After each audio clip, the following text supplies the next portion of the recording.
আপনারা অবশ্যই থাম্বনেইলের লেখা দেখে বুঝে গেছেন আজকের টপিকস। আজকে আমরা আলোচনা করব ইসলাম যে বিকৃত হয়ে গেছে তার প্রমাণ।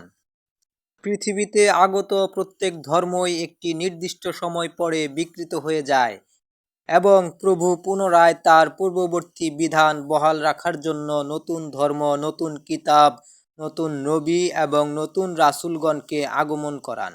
এইভাবেই পৃথিবীর শুরু থেকে চলে এসেছে এবং প্রভুর দয়াময়ের বিধানে কোনো পরিবর্তন নেই, যা তিনি কোরআনে বারবার স্পষ্টভাবে উল্লেখ করেছেন যে তার আইনের কোনো পরিবর্তন নেই। এটাই প্রভুর শ্রেষ্ঠতম আইন। সূরা ফাতিরের ৪৩ নম্বর আয়াতে বলা হয়েছে, তুমি আল্লাহর বিধানে কোনো পরিবর্তন ব্যতিক্রম দেখতে পাবে না। এই রূপ বহু জায়গায় তিনি কোরআনে বলেছেন আল্লাহর আইনের কোনো পরিবর্তন নেই। তাই যদি হয়ে থাকে তবে পূর্ববর্তী প্রত্যেক ধর্মেরই পরিবর্তন রয়েছে। এ থেকে বোঝা যায় যে শেষ জামানায় যা আমরা দাবি করি ইসলাম ধর্ম, এরও একটা সময় বিকৃতি এবং পরিবর্তন অবশ্যম্ভাবী, কারণ আল্লাহ কোরআনে স্পষ্টভাবে আয়াতের মাধ্যমে উল্লেখ করেছেন যে তুমি আল্লাহর বিধানে কোনো পরিবর্তন ব্যতিক্রম পাবে না। কিতাব প্রেরণ, নবী রাসূল প্রেরণ এই সবও সৃষ্টিকর্তার বিধানের একটি বড় সর্ববৃহৎ একটি অংশ। নির্দিষ্ট একটা সময় পরে মানুষ যখন কোনো ধর্মকে পরিবর্তন বা বিকৃতি করে, আল্লাহর বিধানকে বহুমুখী বিধানে পরিণত করে, তখনই আল্লাহ রাব্বুল আলামিন তার পূর্বের বিধানকে পুনরুদ্ধার করার জন্য আবার কোনো ধর্মের এবং কোনো কিতাবের আবির্ভাব করান, যা নতুন ধর্ম নামে নতুন রূপ লাভ করে। তা নতুন ধর্ম নয়, বরং তা আল্লাহরই চিরন্তন অপরিবর্তনীয় বিধান, অপরিবর্তনীয় ধর্ম। দীর্ঘ সময় অতিবাহিত হওয়ার দরুন আল্লাহর বিধান মানুষের কাছে নতুন মনে হয় এবং মানুষ এটাকে নতুন ধর্ম মনে করে পিছিয়ে পড়ে। মূলত তা নতুন নয়, বরং তা পুরাতন আল্লাহরই চিরচিরায়িত বিধান। নিশ্চয়ই আল্লাহর বিধানের কোনো পরিবর্তন নেই। আজ যদি আমরা ইসলাম ধর্মের দিকে তাকাই তবে বহু বিকৃতি আমরা বুঝতে পারি। ইসলামের প্রত্যেক জায়গায় নামাজ, রোজা, হজ, জাকাত, তারাবি, ইফতার, সেহরি এবং আরও যত প্রকার বিধান রয়েছে, হালাল, হারাম ইত্যাদি সকল বিষয়ে যে কি পরিমাণ বিকৃতি হয়েছে তা আপনি বা আমি গুণেও শেষ করতে পারবো না।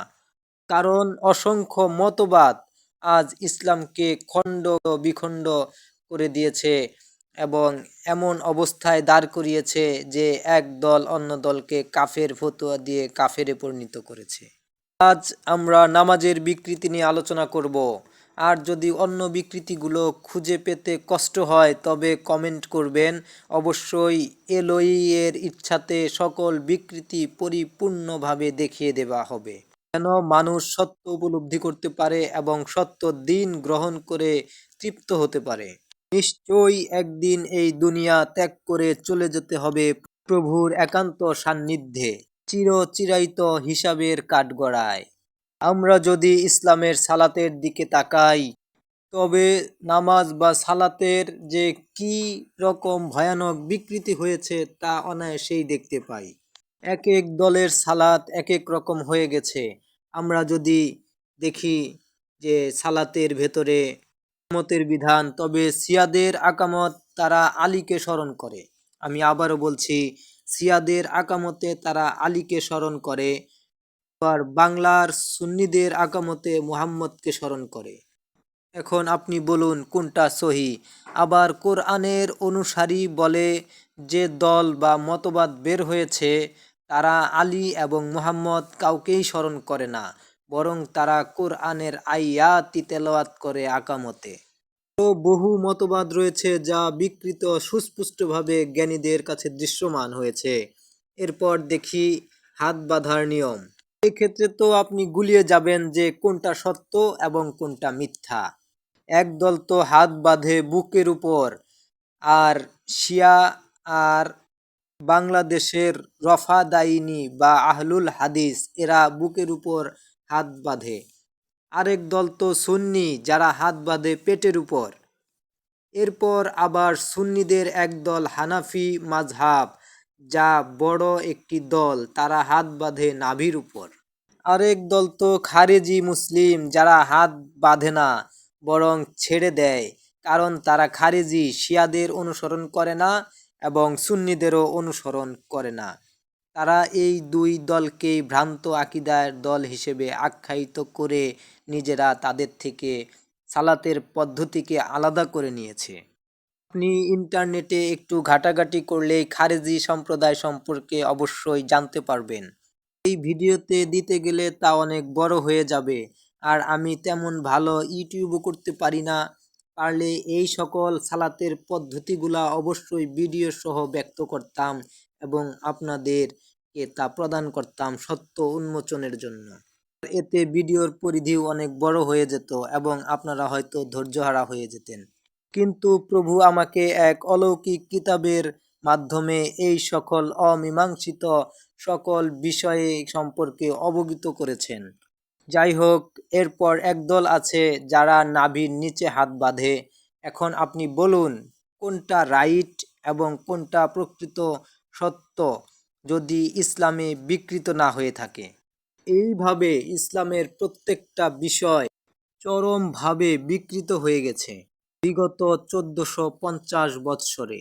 আর এটা তো সুদীর্ঘ সময়, অতএব এটা তো বিকৃত হওয়ারই কথা এবং জ্ঞানীরা এটা অবশ্যই উপলব্ধি করেছে। যদি কারো মনে দ্বিধা থাকে তবে সে যেন পূর্ববর্তী নবী রাসূলদের ধর্মীয় সীমারেখা অন্বেষণ করে, যে তাদের ধর্মগুলো কত বছর টিকে ছিল, তারপর কত বছর। এইভাবে তারা অন্বেষণ করলে অবশ্যই ইসলামের শেষ সময় সম্পর্কেও অবগত হতে পারবে, যেহেতু বিকৃত সুস্পষ্টভাবে প্রকাশিত হয়ে গেছে। এরপর একদল তো রুকু করে এবং সিজদার মতো দুই রুকু করে, এবং তারা সিজদা এবং রুকুতে জোড়া জোড়া মিল করে। আবার একদল তো আমিন জোরে বলে, আরেক দল আমিন আস্তে বলে। আর যদি এক দলের সাথে আরেক দলের মিল না থাকে, তবে এক দল আরেক দলের সাথে মোকাবেলায় লিপ্ত হয়ে কাফের ফতোয়া প্রদান করে। মূলত আপনি এমন কোনো দল খুঁজে পাবেন না যারা কাফের ফতোয়া পাননি বা অন্য কোনো দলকে কাফের বলে সম্বোধন করেননি।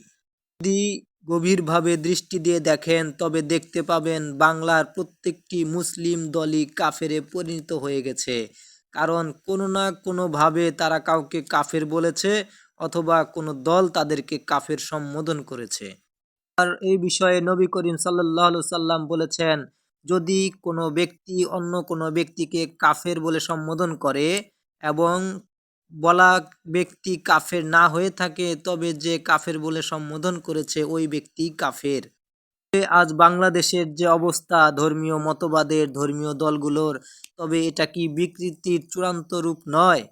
এরা অবশ্যই একটু চিন্তা ভাবনা করবেন এবং নিজেদের বিকৃতি হয়েছে কিনা তা অবশ্যই যাচাই করে দেখবেন যে আপনাদের সালাতগুলো নবী মুহাম্মদের সালাতের সাথে মিলে যায় কিনা। মিলাতে গিয়ে কোনো দল আপনাকে কাফের হিসেবে সম্বোধন করে কিনা। মূলত ইসলামের সকল পদ্ধতি বিকৃত, তাই আল্লাহ তাদেরই মুখ থেকে প্রত্যেক দলকে কাফের ঘোষণা করিয়ে দিয়েছেন সুস্পষ্টভাবে এবং সমগ্র বিশ্ববাসীকেও জানিয়ে দিয়েছেন যে ইসলাম ধর্মের কোনো কিছু আর অবশিষ্ট নেই, পুরো ধর্মটাই বিকৃত হয়ে গেছে। এখনো যারা এই ধর্মের অনুসরণ করছে তারা অবশ্যই কুফরিতে লিপ্ত হয়ে আছে। অবশ্যই নতুন কিছু আবির্ভূত হয়ে গেছে যা মান্য করা প্রত্যেকের উপর ফরজ, এবং মান্য না করার দরুন এখনকার লোকগুলো পূর্ববর্তী ধর্মের লোকগুলোর ন্যায় কুফরি করছে আল্লাহর সাথে এবং তার বিধানের সাথে, যেহেতু আল্লাহর বিধানের কোনো পরিবর্তন নেই, যা ধর্মগুরুদের দ্বারাই দয়াময় প্রভু প্রকাশ্যে খোলা ময়দানে মানুষের মাঝে উত্থাপন করেছেন, যেন জ্ঞানীরা ফিরে আসতে পারে সত্যের আলোর দিকে। আর এখন আপনি শত চেষ্টা করলেও সঠিক কোনো আল্লাহর পরিপূর্ণ বিধান খুঁজে পাবেন না, কারণ ইসলাম পুরোই বিকৃত এবং তারা হারিয়ে ফেলেছে সৃষ্টিকর্তার সেই ইবাদত পদ্ধতি এবং যা তাদের নবী মুহাম্মদ শিখিয়ে গিয়েছিল। এরপর এক দল রয়েছে যারা সিজদা করে কিন্তু মাটিতে মাথা লাগায় না কিংবা ফ্লোরেও মাথা লাগায় না। তারা মাটিতে বসে না, বরং তারা দাঁড়িয়েই রুকু করে এবং দাঁড়িয়েই সিজদা করে এবং তারা দাঁড়িয়েই সালাত সমাপ্ত করে। যখন তাদেরকে প্রশ্ন করা হয়েছিল, আপনারা কেন মাটিতে বা ফ্লোরে মাথা লাগান না এবং কেন ফ্লোরে বসেন না, তারা বলে, যদি আমরাও ইবলিশের মতো মাটিতে সিজদা দেই তবে তো আমরা ইবলিশেরই অনুসারী হয়ে গেলাম। যেহেতু ইবলিশ 9 লক্ষ বৎসর এই সমগ্র বিশ্ব ব্রহ্মাণ্ডের প্রত্যেকটা জায়গায় সিজদা করে ফেলেছে এবং এমন কোনো জায়গা অবশিষ্ট নেই যেখানে ইবলিশ সিজদা করেনি, তাই আমরা হাওয়াতে সিজদা করি যেন ইবলিসের সাথে আমাদের সিজদা মিলে না যায়। এই হলো এক মতবাদ। আপনি কোনটা গ্রহণ করবেন বলুন? নিশ্চয়ই সকল কিছুই বিকৃত হয়ে গেছে। আর ইসলামের ভেতরে আরেক দল তো রয়েছে যারা আত্তাহিয়াতুর পরে নবীর নামে কোনো দরুদ পড়ে না। আর একদল আত্তাহিয়াতুর পরে নবীর নামে দরুদ পড়ে এবং নিজেদের উৎফুল্ল ঘোষণা করে। আর যারা নবীর নামে আত্তাহিয়াতুর পরে দরুদ পড়ে না, তাদের যখন প্রশ্ন করা হয়েছিল, আপনারা কেন আত্তাহিয়াতুর পরে দরুদ পড়েন না, তখন তাদের একটি জবাব ছিল যে আত্তাহিয়াতুর পরে দরুদ পড়া এটা হারাম। কারণ নামাজ শুধুমাত্র মহান রাব্বুল আলামিনের জন্য। এখানে নবী, রাসূল কিংবা অন্য কাউকেই কখনো স্মরণ করা যায় না। এটা পরিপূর্ণ শিরক।